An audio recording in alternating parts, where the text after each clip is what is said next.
সামাজিক স্যার, কার্যক্রম জীবনের যে কথাটা বারবার আমরা শুনছিলাম ৫ আগস্টের পর থেকে, সেটি আসলে কতটা? সেটা তো আমাদের দিক থেকে তো আমরা চাচ্ছি। এটা সমস্যাটা হচ্ছে ইন্ডিয়া পাকিস্তানের সমস্যা। এখন ইন্ডিয়া পাকিস্তানে যাবে না সামিটে, তখন তো ওরা হোস্ট, এখন তো হোস্ট কান্ট্রি তো পাকিস্তান।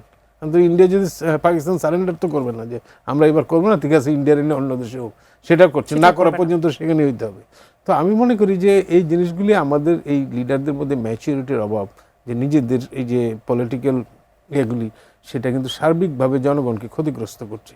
এই দক্ষিণ এশিয়ার জনগণ সবচেয়ে অনগ্রসর এই বিশ্বের মধ্যে, সবচেয়ে অনগ্রসর, মূলত 5.3% এই ব্যবসা বাণিজ্য নিজেদের মধ্যে, আর কোনো অঞ্চলে এত কম নাই। ইউরোপিয়ান ইউনিয়নে তো একটা অভিন্ন মুদ্রাই হয়ে গেছে ইউরো। আমরাও তো সেটা ভেবেছিলাম যে এখানে একটা অভিন্ন মুদ্রা হবে, এই দক্ষিণ এশিয়ায় একটা বিরাট ইনফ্রাস্ট্রাকচারাল যোগাযোগ হবে, যে এখানে আমরা সকালে চা নাস্তা খাইয়া বিকেলে লাঞ্চ করব কাবুলে গিয়া, সেরকম একটা ব্যবস্থা হবে।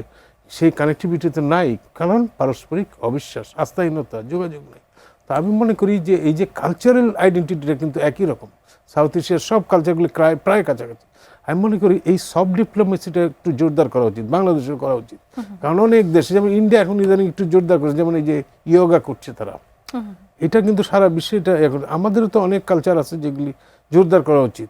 স্পোর্টস আছে, এই জিনিসগুলি দিয়ে অন্তত আমাদের সাউথ এশিয়ার যে আইডেন্টিটি, সেটাকে জোরদার করা যায়।